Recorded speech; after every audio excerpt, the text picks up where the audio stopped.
All right, one more round for the music team. Talk about reasons to give to this community. We have a little Sunday concert every week. And that is Paige recovering from bronchitis, folks. I mean, we are really blessed with this music team. So much to be grateful for, and I'm happy to see some faces in the room. There was a moment when I thought it might just be me and the people who were setting up this morning. And I just want to know, how are you feeling after Thanksgiving? Oh, thank you, John. And you folks online, too. How are you feeling after Thanksgiving? Seriously, like, give me some energy here in the room. What are you thinking? How are you feeling? Full, good, turkey coma? What's going on here? You know, there's a tendency to think that holidays are going to be good, right? And that's not always the case for everyone. And sometimes they're more like the comedies depicted by Hollywood. And sometimes it's not even that good, right? Sometimes we're in sadness. And through the course of my work, I talk with a lot of people, and there's a lot of stuff that comes up for people around the holidays. It can be this amazing time of coming together, and for some, there can be a sadness or a missing, melancholy. And last week, Daryl spoke about gratitude, and I just want to reinforce that it's not a trite practice.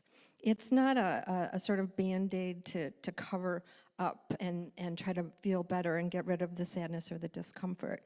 It's a very powerful spiritual tool, and it is generative. If you've ever taken time to really cultivate gratitude, you can feel that it is a generative practice. It expands on itself. It becomes a sort of exponential experience, multiplying, becoming more. The more I am grateful, the more I have to be grateful for. I would even go so far as to say that gratitude is a form of communing with the divine. We cultivate awareness of good, and we commune with it, and we feel the energy of it. And perhaps that's the real opportunity for Thanksgiving, to actually practice gratitude. Not the turkey or the tofurkey. We're tapping into our own prosperity when we tap into gratitude. We're tapping into and choosing the divine. It takes us into the higher vibration. It feels magnetic. And they say, sorry, I'm chewing on a lozenge because I just wanted to make sure I didn't start choking on the peanut brittle that I took a bite of before I came up.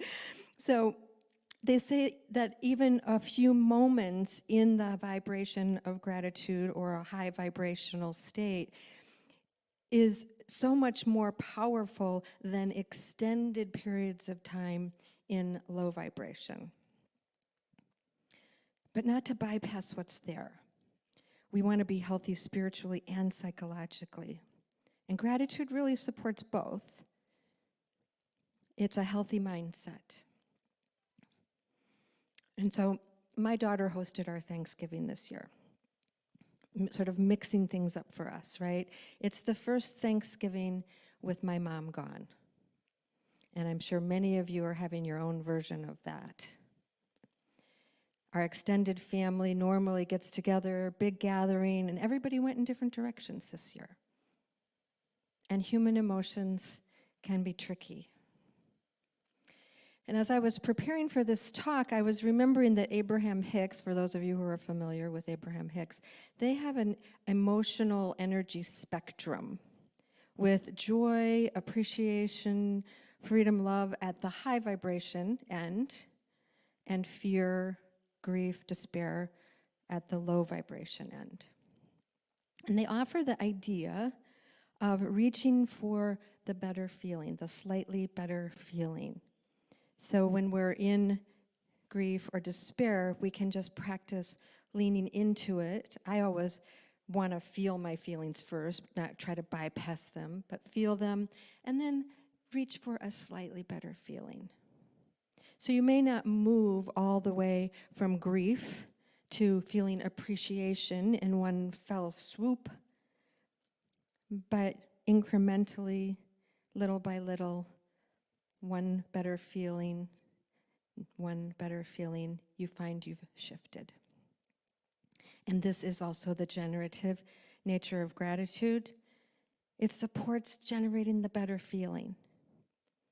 And no matter where you are in that emotional spectrum, gratitude can shift you. So historically, we're a big gathering, and this year it was just my daughter, son-in-law, granddaughter, and my son and I, 5 of us. And we already share a lot of meals together. Almost every Sunday we have a family meal, which I feel very grateful for. But I couldn't help find myself thinking, this is a lot of work, making a bunch of extra food. For what? We do this all the time. Why are we doing this just for us? It sort of shifted the way I was feeling around it. You know, putting all that extra effort into the food makes sense when there's all those people coming together. And I was missing my mom and feeling the sadness. And I just sort of wanted to stay home. I really didn't even feel like, why did I want to do this? But reaching for that slightly better feeling, I thought, you know what, they're showing up for me. My daughter intentionally created Thanksgiving at her house, did not go to her in-laws, created this gathering to make sure that none of us were home alone this year. So I can show up for them. I can raise my vibration a little bit. And my granddaughter, Olivia, she did not miss the opportunity at all. She created a gratitude activity. So she designed a little card, hand-drawn little card at each person's place, like a place card, with their name and what we're grateful for, what she and her mom and dad were grateful for about each of us, which they did for one another as well. And she invited us and gave us instructions as we arrived. And again, it's just me and my son really were the ones arriving, but she gave instructions to her mom and dad as well. Go around and write something you're grateful for on the card for each person at the table.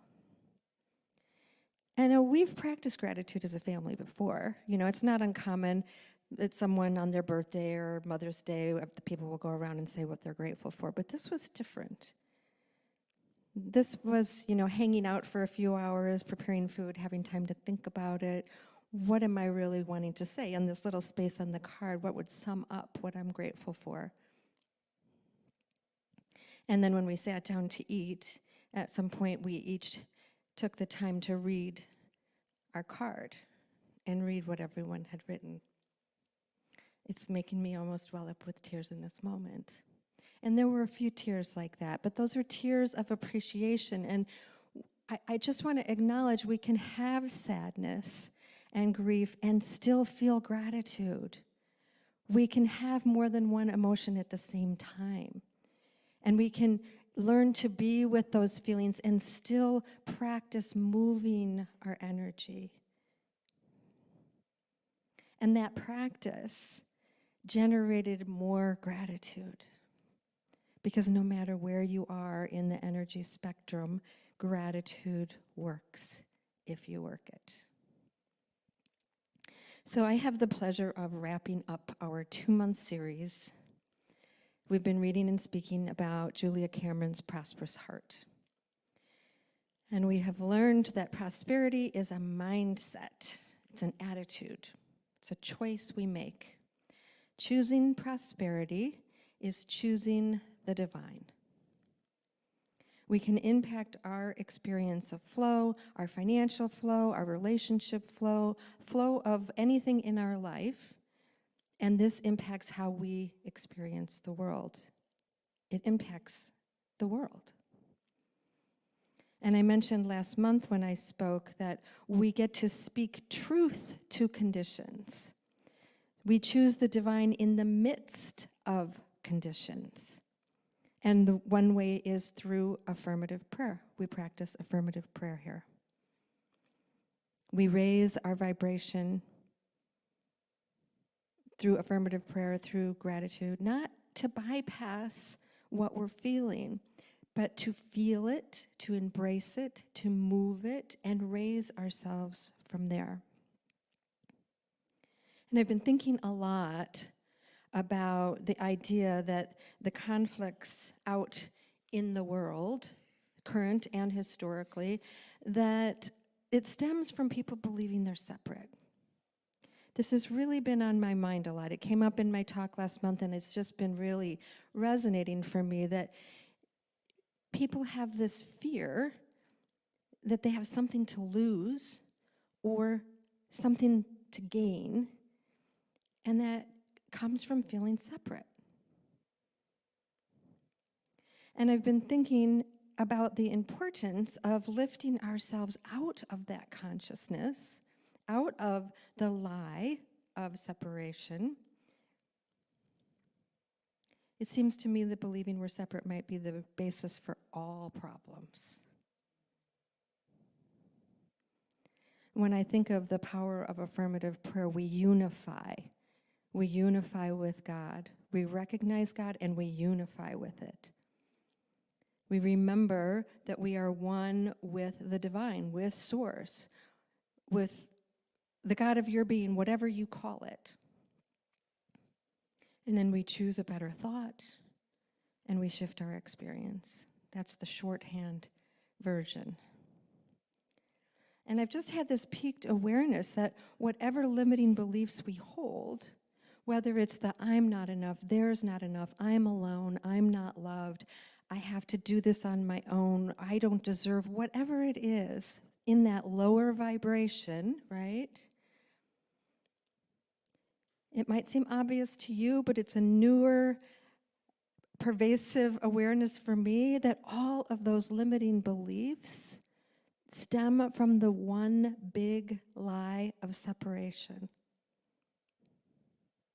It came up in the mystical path class because the one common idea on the mystical path of all mystics throughout time is cultivating their awareness of their oneness with the divine, with spirit as they know it. Communing, knowing ourselves as one. So we talk about oneness, but is it a lived experience or is it an intellectual concept? If I know that I am one with the source of love, how could I believe I'm not loved? Or that I'm alone? If I believe that I'm an individual expression of infinite intelligence and creativity, how could I believe I'm not enough? If I'm one with the infinite power and presence that's in back of all life, why would I fear anything? Why do 30% of all people in our culture have anxiety? They fear. Anxiety is on the fear spectrum. We believe we're separate. Abraham Hicks had a quote, when you experience fear about not having enough, this one's about money, and we are talking about prosperity this month, but it really applies to everything. When you experience fear about not having enough money, you emanate a vibration that prevents you from receiving what you are asking for. Even though you have been asking for prosperity and stability, the fear you are feeling is your indicator that you cannot right now let what you want in. As long as you continue to think the thoughts that are causing the fear, the things you want cannot show up in your life. You've got to accomplish the feeling first. I'm not supposing or suggesting you bypass. We want to address the fear. We want to get related to ourselves. Feel into what we're feeling. What are we really believing? Do the work. Get the support, practitioner, therapist, whatever you need to remember the truth. If I believe I am one with the sufficiency of all life, how could I believe I won't have enough? Love, money, support. So from that premise, dissolving the lie of separation is our primary job. Choosing the divine and choosing to be its fullest expression, that is a prosperity mindset. Choosing prosperity is choosing the divine. Any concerns about lack of money or lack of any sort, we believe we're cut off from source. And over the past 2 months, we've learned about and used Cameron's signature practices, the morning pages, walking, quiet time, really learning to receive guidance. This requires tapping in, this requires communing, this requires practicing our oneness, listening to the still small voice. That is practicing, cultivating the remembering of our oneness. We've used money inventories to uncover beliefs and attitudes, looked at spending habits, created financial clarity. We've covered money myths, having enough, trusting, being in flow, velocity, which is balancing, not moving too fast or too slow, divine timing, cleaning house, from cleaning up relationships and spending patterns to literally cleaning house to open up space. We've explored gratitude and generosity. And some of these practices support us in our human experience and our human development, and some of these practices support us in our spiritual experience, our spiritual development. And it's important to do both. We are both. And as she brings the book to a close, now that we've done our inventories, eliminated debt, and cleaned up our acts, she invites us to explore our creative dreams and follow our impulses without letting money stand in the way.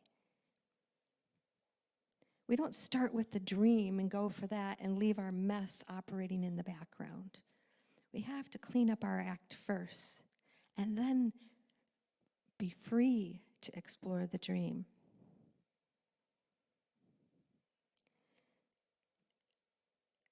Imagine that for a moment, if you could explore your creative dreams, whatever dreams, and follow your impulses on that without letting money stand in the way. With our new space, we're good resources, or we're good stewards of our resources. We are intentional and thoughtful about what we're doing, and now we can use the creative dream of finding the space. We can call it into existence. We can trust that Source will guide us and direct us, that we will find the way. We don't have to be back in that manifestor mode of thinking I have to make something happen.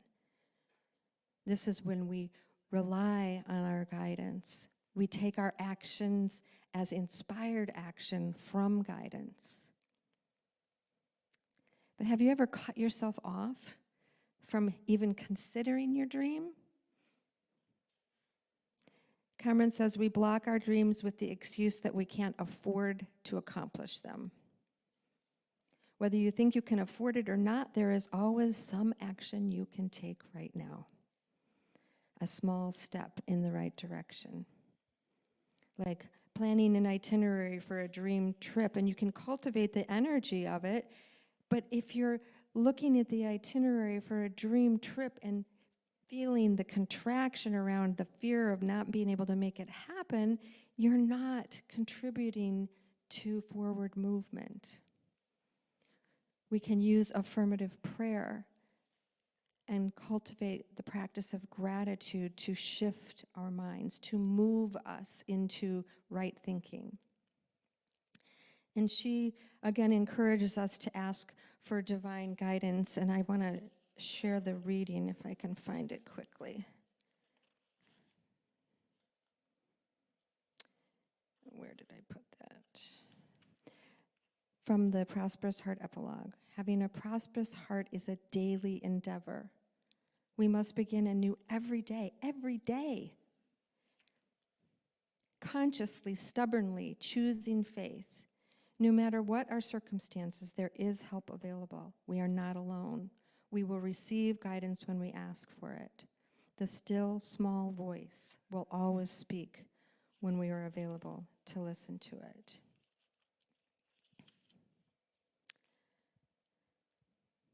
We can receive guidance.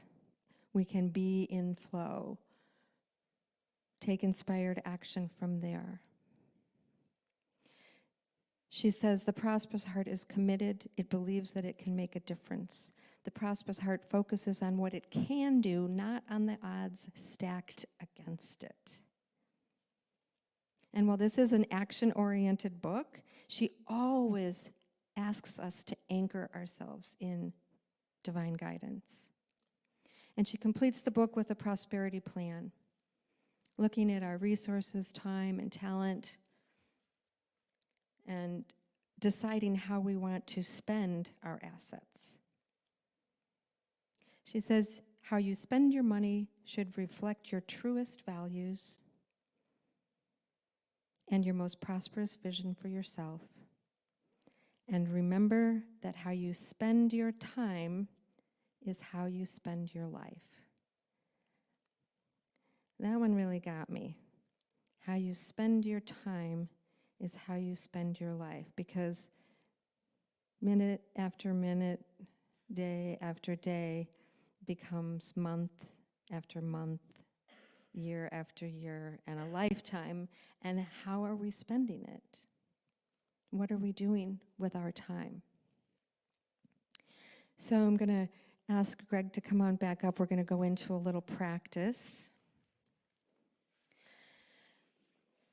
And I just invite you to tune into what's there for you.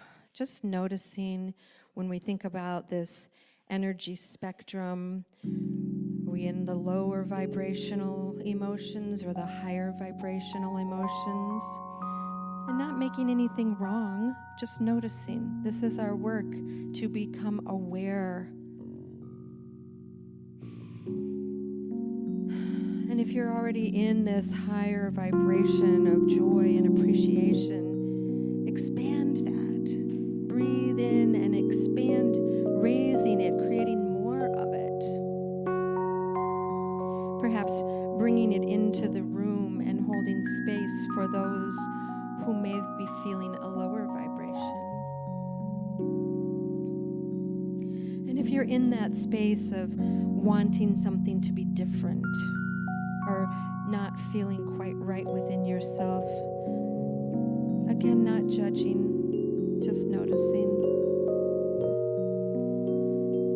As we accept the feelings, as we let down the resistance, the opening occurs.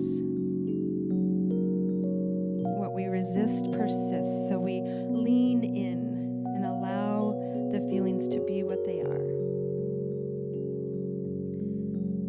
And if you're one who is struggling, you can perhaps invite your wise adult self to wrap your arms around yourself.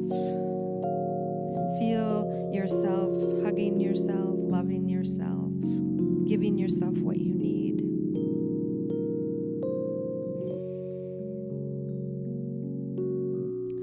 And notice, is there any shift? And those of you in the higher vibration, just keep it going, expanding it to extend outside of your body. Imagine that you are moving it into the room, cultivating this high vibration in the space. If you need support, you can use a time of gratitude, a time of high vibration as a resource to cultivate more of it.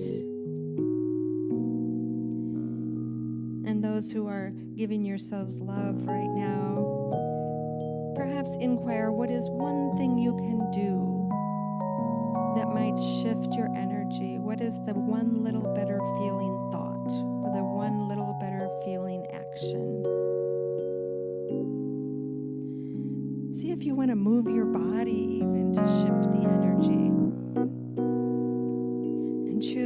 slightly better feeling, raising your vibration, asking, what is one thing I can be grateful for right now?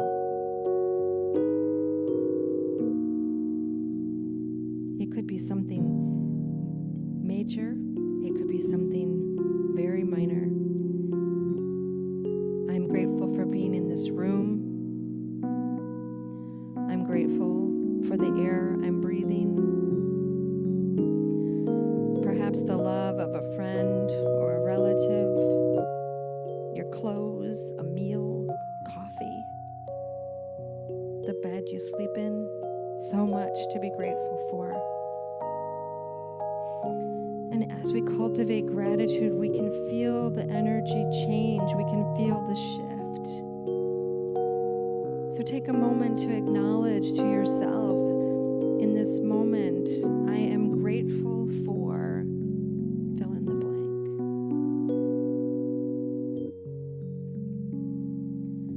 Really cultivating that feeling of gratitude, really raising your energy. I want to feel the energy in the room, hearing your inner mind what you are grateful for.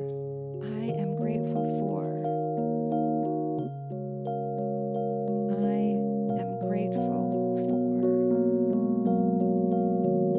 And just taking a few more moments in this energy of gratitude. And if you're not feeling it, it's okay. Honor where you are. Consider asking for prayer support.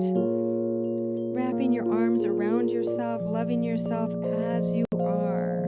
This alone is a shift. Bringing love to the situation is a shift. We choose the slightly better feeling thought. You have the energy of love within you. You have the capacity for joy within you. Just notice what you're choosing in this moment. Now allow a dream plan to come to mind. Let it become more clear in your mind with details. A dream. As it becomes clear, thought crystallizes in form. The clearer your dream, the more easily it manifests. Are you feeling the high vibration of your dream? Is there something holding you back?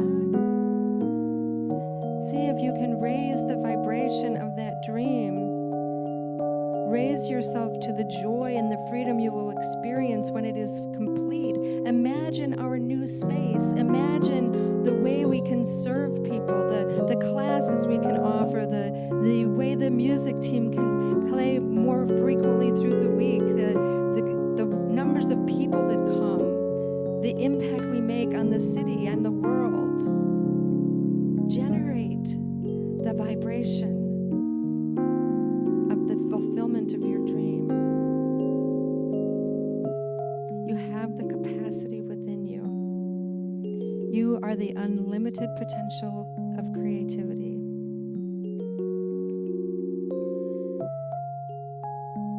And I just take a moment to bless the experience of raising our vibration. I bless us in knowing we can move through the universe in a higher idea of who we are here to be.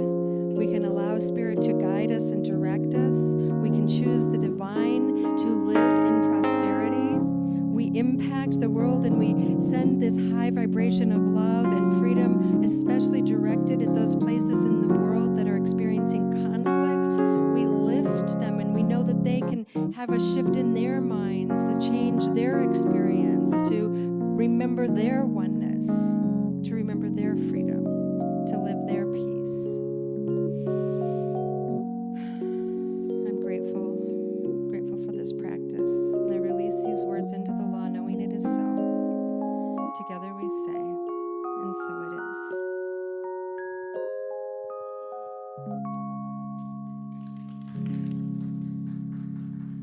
Thank you, Reverend Linda.